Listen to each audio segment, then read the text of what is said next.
കോണിൻ്റെ കുറേ പ്രോബ്ലംസ് ചെയ്തു. ഇതിപ്പോൾ സിലിണ്ടറിൻ്റെ ഒരു പ്രോബ്ലമാണ്. അപ്പോൾ ക്വസ്റ്റ്യൻ നമ്പർ നോക്കുക. Question number 12. ഈ നിങ്ങൾ ക്വസ്റ്റ്യൻ നമ്പർ ക്രമത്തിലല്ല, വീഡിയോ ക്രമത്തിന് നിങ്ങൾ സൊല്യൂഷൻസ് നോക്കാവുള്ളൂ. ഞാൻ അയച്ചു തരുന്ന ഓരോ ക്രമത്തിലുള്ള വീഡിയോ നമ്പർ ഉണ്ടാവും അതനുസരിച്ചിട്ട്. അപ്പോൾ ക്വസ്റ്റ്യൻ നമ്പർ 12 ആണ്. ഒരു സിലിണ്ടറാണ്. അപ്പോൾ ഇതിനകത്ത് നിങ്ങൾക്ക് നോക്കിയാൽ നേരം സിലിണ്ടർ ആകുമ്പോൾ നമ്മൾ നേരത്തെ പറഞ്ഞ പോലെ തന്നെ 8ആയിട്ട് ഇതിനെ ഡിവൈഡ് ചെയ്യണമെന്ന് നമ്മൾ പറഞ്ഞിട്ടുണ്ടായിരുന്നു. സോ ഇവിടെ ഞാൻ എന്ത് ചെയ്തിട്ടുണ്ട്, 8ആയിട്ട് ഡിവൈഡ് ചെയ്തിട്ടുണ്ട്. പക്ഷേ ക്രോസ് ആയിട്ട് ഇവിടെ വരച്ചിട്ടില്ല. കാരണം കോണിനാണെങ്കിൽ നമുക്ക് ആ ജനറേറ്റേഴ്സ് ഇമാജിനറി ആണെങ്കിലും അത് കോണിന് വരയ്ക്കാൻ പറ്റുള്ളൂ. സിലിണ്ടറിന് എന്താ സൈഡിൽ സർഫസ് അല്ലേ, സൈഡിലേ കാണുള്ളൂ. സോ ഇവിടെ പോയിൻറ്റ്സുകൾ ഇട്ടേ മാർക്ക് ചെയ്യാൻ പറ്റൂ. പക്ഷേ ഫ്രണ്ട് വ്യൂവിൽ ആ ജനറേറ്റേഴ്സ് ലൈറ്റായിട്ട് കാണിക്കാൻ പറ്റും. ആക്സിന് ഇമ്പോർട്ടൻസ് ഉള്ളതുകൊണ്ട് ആക്സായിട്ട് തന്നെ കാണിച്ചു. പക്ഷേ ഇവിടെയും ജനറേറ്റേഴ്സ് ഉണ്ടെന്ന് നോക്കാം. പിന്നെ 2 സെറ്റ് ഓഫ് പേര് വേണം. ABCD എന്ന് പറയുന്ന ബോട്ടം പോയിൻറ്റ്സും 1 2 3 4 എന്ന് പറയുന്നത് ABCD എന്ന് പറയുന്ന ടോപ്പിലെ പോയിൻറ്റ്സും 1 2 3 4 ബോട്ടത്തിലെ പോയിൻറ്റ്സ്. നിങ്ങൾക്ക് നെയിമിംഗ് എല്ലാം അറിയാം. ദെൻ സൈഡ് വ്യൂവും കറസ്പോണ്ടിങ്ങിൽ വരയ്ക്കാം. ഇനി ഇവിടെ സെക്ഷൻ ചോദിച്ചേക്കുന്നത് 30 ഡിഗ്രി ടു HP എന്നേ പറഞ്ഞിട്ടുള്ളൂ. എന്തിന് പെർപെൻഡിക്കുലർ എന്ന് പറഞ്ഞിട്ടില്ല. അപ്പോൾ നിങ്ങളോട് ക്വസ്റ്റ്യൻ ഏതെങ്കിലും ഇൻക്ലിനേഷനെ പറഞ്ഞിട്ടുള്ളൂ. If it is 30 degree to HP inclination ആണെങ്കിൽ we can say that it is perpendicular to VP. മറന്നു പോകരുത്. ഒരെണ്ണത്തിന് ഇൻക്ലിനേഷൻ തന്നിട്ടുണ്ടെങ്കിൽ അടുത്തതിന് എന്തായിരിക്കും, പെർപെൻഡിക്കുലർ ആയിരിക്കും. അങ്ങനെയുള്ളൂ തരുന്നത്. ഇപ്പോൾ 30 ഡിഗ്രി ടു HP എന്ന് മാത്രമേ തന്നിട്ടുണ്ടെങ്കിൽ പെർപെൻഡിക്കുലർ ടു VP ആയിരിക്കും. നിങ്ങൾ കണ്ടുപിടിക്കുന്നൊരു ഡേറ്റയാണ് അത് പെർപെൻഡിക്കുലർ ടു VP എന്ന്. അപ്പോൾ 30 ഡിഗ്രി ഇൻക്ലിനേഷൻ വരണം, പെർപെൻഡിക്കുലർ ടു VP വരണം. പെർപെൻഡിക്കുലർ VP മീൻസ് മുകളിൽ കട്ട് ചെയ്യണം. ഇനി എത്ര ഡിഗ്രിയാണ്, 30 ഡിഗ്രി ആക്കണം. ബൈസെക്ട് ദി ആക്സിനെ ബൈസെക്ട് ചെയ്യുക. സോ ഞാനിവിടെ ആക്സിൻ്റെ മിഡ് പോയിൻ്റ് ഓൾറെഡി കണ്ടുപിടിച്ച് വെച്ചിട്ടുണ്ട്. സോ ഇത് മിഡ് പോയിൻ്റ് ആണ്. സോ മിഡ് പോയിൻറ്റിൽ കൂടെ എത്ര ഡിഗ്രിയിൽ കട്ട് ചെയ്ത് പോകണം, 30 ഡിഗ്രിയിലാണ്. സോ 30 ഡിഗ്രി മാർക്ക് ചെയ്തു. ദെൻ 30 ഡിഗ്രിയിൽ കട്ട് ചെയ്യാനായിട്ട് ഞാൻ എന്ത് ചെയ്യുന്നു, സെക്ഷൻ പ്ലെയിൻ 30 ഡിഗ്രിയിൽ കട്ട് ചെയ്യാണ്.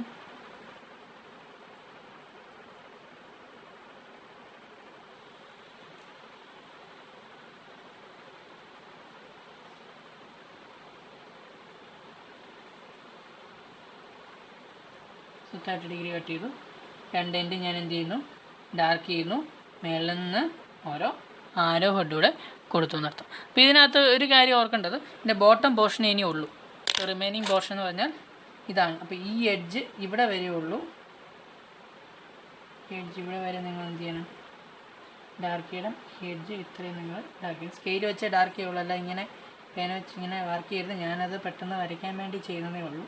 സോ ബോട്ടം പോർഷൻ നിങ്ങൾ ഡാർക്ക് ചെയ്യണം. ഇനി മേലോട്ടില്ല. കണ്ടു കഴിഞ്ഞാൽ നിങ്ങൾക്ക് തോന്നണം ഇവിടെ വെച്ച് കട്ട് ചെയ്താണ്, മേലുള്ളത് ഇല്ല എന്നുള്ള രീതിയിലേക്ക് ലൈറ്റ് അറിയാം.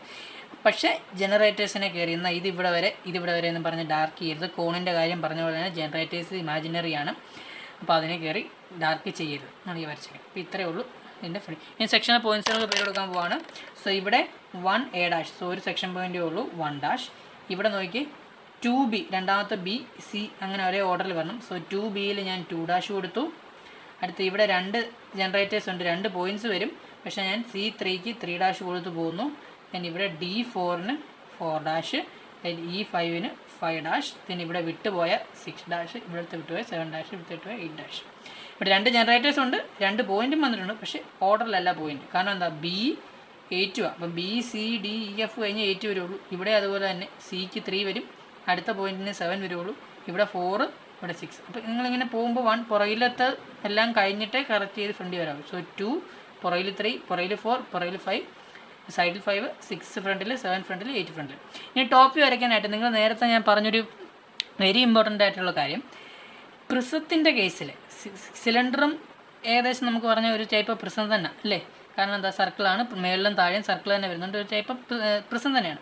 ഈ പ്രിസത്തിൻ്റെ കേസിൽ, അതായത് ഇങ്ങനെ ടേപ്പേഡ് ആയിട്ട് വരുന്ന അല്ലാത്തതിൻ്റെ കേസിൽ ബേസിനെ, ഈ ബോട്ടം ബേസ് അല്ലെങ്കിൽ ടോപ്പിൽ ഈ 2 ലൈൻസിനെ കട്ട് ചെയ്യാതെ നിങ്ങൾ എത്ര ആംഗിൾസ് കട്ട് ചെയ്യാതെ, ഇപ്പോൾ ഇതിപ്പോൾ ഇങ്ങനെ കട്ട് ചെയ്തേക്കുന്നത്, ഇങ്ങനെയോ പല ആംഗിൾസിൽ കട്ട് ചെയ്താലും ഈ പോയിൻ്റ് വരെ കയറിയാലും പ്രശ്നമില്ല. പക്ഷേ ഈ ബേസിനെയോ ഈ ലൈനിനെയോ കട്ട് ചെയ്യാതെ ഇങ്ങനെ ഫുള്ളി കട്ട് ചെയ്ത് പോയാൽ നിങ്ങൾ മേളിൽ നോക്കുമ്പോൾ എന്താ, സെക്ഷൻ ടോപ്പ് വ്യൂ മൊത്തം കട്ട് ചെയ്തിട്ടുണ്ടായിരിക്കും, ഹാച്ച് ചെയ്തിട്ടുണ്ടായിരിക്കും.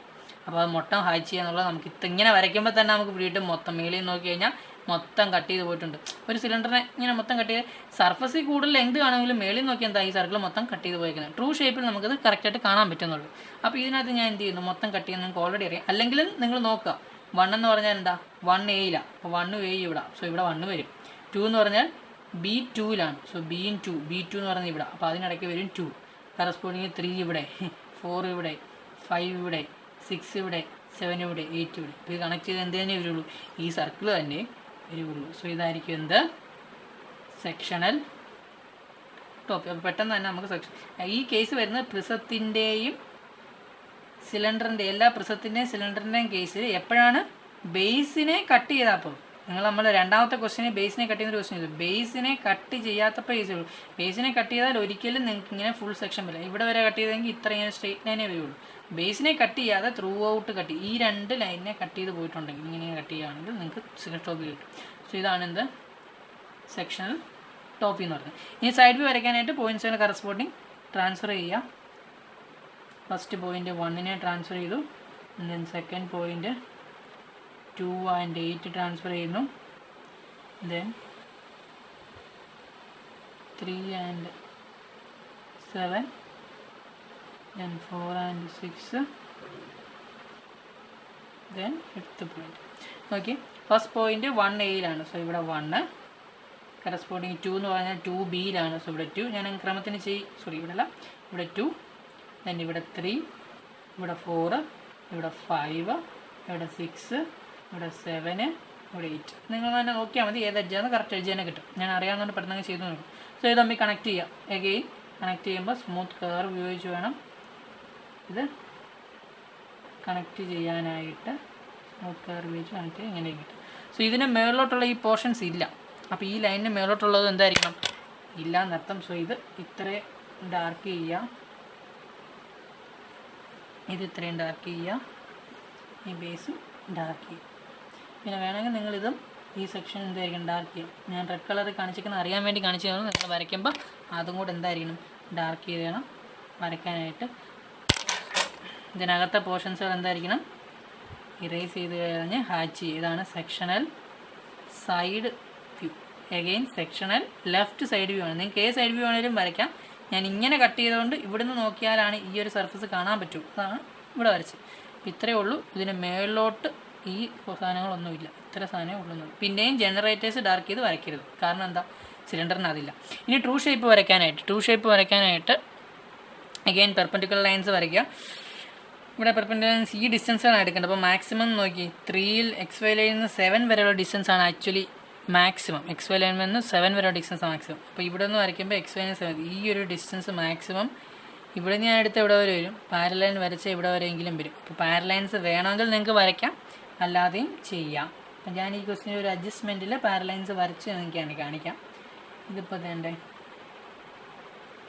1-ൽ നിന്നുള്ള പെർപെൻഡിക്കുലർ ലൈൻ, ദെൻ 2 and 8 നിന്ന്, then 3 and 7, then 4 and 6, then 5. ഞാനിപ്പോൾ പാരലൈൻ ചെറിയൊരു ഡിസ്റ്റൻസിനാണ് പാരലൈൻ വരയ്ക്കുന്നത്. കാരണം എനിക്കിവിടെ അവിടെ അറിയാം ഇവിടെ കിട്ടേണ്ട മാക്സിമം ഡിസ്റ്റൻസ് XY ലൈൻ 7 വരെ ഉള്ളതാണ്. അപ്പോൾ അത് ഞാനിവിടെ എടുത്താൽ ഇവിടെ നിന്നാണ് കുറച്ചുള്ളത്, ഇത്രയും വരും. അപ്പോൾ ഞാൻ ഇച്ചിരിയും കൂടെ കിട്ടത്തക്ക രീതിയിൽ ഇവിടെ ഏകദേശം ഇവിടെ ആയിട്ട് ഞാനൊരു പാരലൈൻ വരയ്ക്കുന്നു. വരയ്ക്കാതെ നിങ്ങൾക്ക് ചെയ്യാൻ ഒരു പ്രശ്നമില്ല. കാരണം ഇത് ഓൾറെഡി ലൈറ്റായിട്ടാണുള്ള സോൾഡിൻ്റെ, ഇത്രയേ ഉള്ളൂ സോൾഡ്. നിങ്ങൾക്ക് വരയ്ക്കാതെയും ചെയ്യാം, വരച്ചും ചെയ്യാം. പേരെടുക്കുക X1 Y1.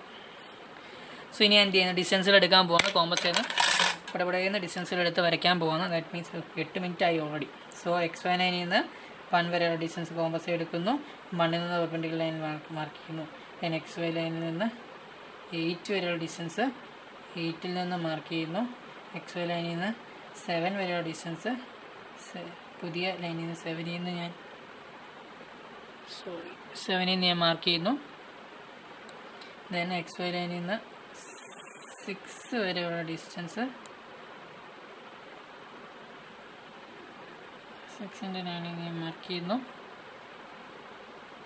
ദെൻ XY ലൈനിൽ നിന്ന് 5 വരെയുള്ള ഡിസ്റ്റൻസ് 5-ൽ നിന്ന് മാർക്ക് ചെയ്യുന്നു. ഇനി ഏതാണ് XY ലൈനിൽ നിന്ന് 4 വരെയുള്ള ചെറിയ ഡിസ്റ്റൻസുകൾ. സോ XY ലൈനിൽ നിന്ന് 4 വരെയുള്ള ഡിസ്റ്റൻസ് കോമ്പസ് എടുക്കുന്നു. 4-ൽ നിന്ന് ഞാൻ മാർക്ക് ചെയ്യുന്നു. ദെൻ XY ലൈനിൽ നിന്ന് 3 വരെയുള്ള ഡിസ്റ്റൻസ് കോമ്പസ് എടുക്കുന്നു. 3-ൽ നിന്ന് മാർക്ക് ചെയ്യുന്നു. XY ലൈനിൽ നിന്ന് 2 വരെ ഡിസ്റ്റൻസ് കോമ്പസ് എടുക്കുന്നു. 2-ൽ നിന്ന് മാർക്ക് ചെയ്യുന്നു. സോ എല്ലാ പോയിൻറ്റ്സും മാർക്ക് ചെയ്യുന്നു. സോ ഈ പോയിൻറ്റ്സുകൾക്ക് പേര് കൊടുക്കുമ്പോൾ ഇത് 1, ഇത് 0.2, ദിസ് പോയിൻ്റ് ഈസ് 3. ഇച്ചിരി വലുതായിട്ട് എഴുതാനേ ട്രൂ ഷേപ്പിൻ്റെ. 4, 5, 6, 7, ഇത് 8. ഇതെല്ലാം കൂടെ തമ്മിൽ കണക്ട് ചെയ്യും. സ്മൂത്ത് കർവായിട്ട് തന്നെ നിങ്ങൾ കണക്ട് ചെയ്യും. ആദ്യം ലൈറ്റായിട്ട് പെൻസിൽ വെച്ച് ലൈറ്റായിട്ട് വരച്ചാൽ നിങ്ങൾക്ക് നല്ല അടിപൊളി കർവായിട്ട് തന്നെ വരയ്ക്കാൻ പറ്റും. ഞാനിപ്പോൾ ഇച്ചിരി സ്പീഡിൽ അങ്ങ് ചെയ്യുന്നതേ ഉള്ളൂ. സ്മൂത്ത് കർവായിട്ട് തന്നെ നിങ്ങൾ ഇത് കണക്ട് ചെയ്യും. ഇതായിരിക്കും അതിൻ്റെ ട്രൂ ഷേപ്പ്. എന്തുകൂടെ ചെയ്യണം ഇതിനകത്ത്? ഹാച്ചിങ് കൂടെ ചടപടെ ചെയ്ത് ഹാച്ചിങ് കൂടെ ചെയ്തേക്കാം. ഹാച്ചിങ് ചെയ്യുമ്പോൾ ഓർത്തോണേ, ചുമ്മാതെ അടുപ്പിച്ച് ഹാച്ചിങ് ചെയ്ത് വെക്കരുത്. ഹാച്ചിങ് ഏകദേശം ഒരു ഈക്വൽ ഡിസ്റ്റൻസിൽ 3 to 4 mm ഡിസ്റ്റൻസിൽ ഒരേ ഇൻക്ലിനേഷനിൽ തന്നെ ഹാച്ച് ചെയ്യണം. ഹാച്ചിങ്ങിനൊക്കെ മാർക്കുള്ളതാണ്, നല്ല നീറ്റ്നെസ്സിന്. സോ ഇതെന്തായിരിക്കണം? True shape. പെട്ടെന്ന് തന്നെ കിട്ടി. ഇതാണ് സിലിണ്ടറിൻ്റെ കേസ്. ഇപ്പോൾ സിലിണ്ടറിൻ്റെ കേസിൽ ഒന്നും പ്രത്യേകിച്ച് ഓർക്കാനൊന്നുമില്ല. ഈ കാര്യം മറന്നുപോയത്, അതായത് പ്രസവത്തിൻ്റെ എല്ലാത്തിൻ്റെയും കേസിൽ മറന്നുപോയെന്ന് മാത്രമേ ഉള്ളൂ. പിന്നെ ഇവിടെ ക്രോസ് ലൈൻസ് വേണ്ട, കാരണം സിലിണ്ടർ ആയതുകൊണ്ട്. ഇത്രയാണ്. സോ പെട്ടെന്ന് ഈ ക്വസ്റ്റിനോട് നോക്കാം.